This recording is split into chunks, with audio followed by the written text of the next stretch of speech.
Now that we've found the Statue of Liberty, let's take a look at how to add a place mark in Google Earth so that we can mark it and come back to it. So we've gotten it to the view that I want, and then I go right up here to this yellow thumbtack, and this is going to add a place mark. Okay, and so I've got a blue airplane in this case. Most of the time it's that yellow thumbtack, and it says untitled place mark. So let me put it right here at the base of the Statue of Liberty, and we can go over here and it says untitled place mark. So let's call it, you can call it whatever you want. So let's rename it Statue of Liberty.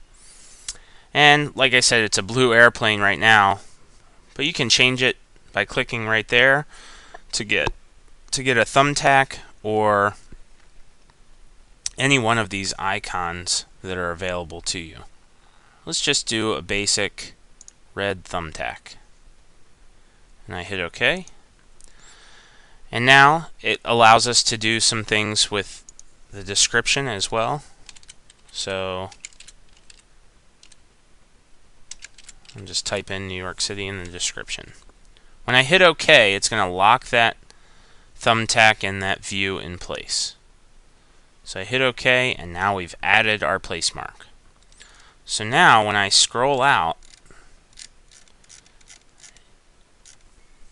even though I'm scrolling out and our view is changing, you can still see that thumbtack for the Statue of Liberty. Let me angle back to how we were as more of a top-down view.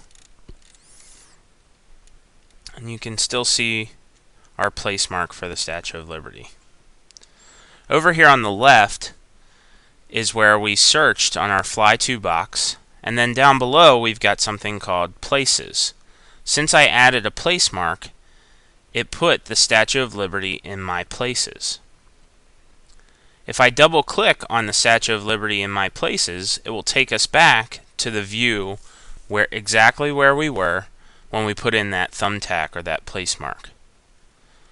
And so it's zooming down in. And it should go right to the view, which we changed the angle and we used the 3D buildings. And that's the view we had.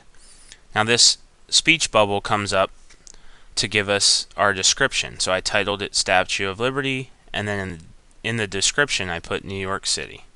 So I can X that out so we can see it. Now you can do a whole list of places that will show up in My Places. When you've done that and you want to save your list, you just right click on My Places and go to Save Place As, and this gives you My Places, and it's a KMZ file. So that's a Google Earth file, and you make sure you save it in your documents, and then you can hit save.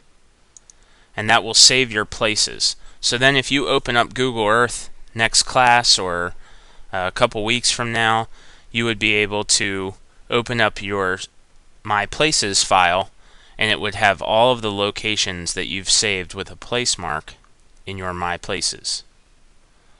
So that's adding place marks into your places using Google Earth.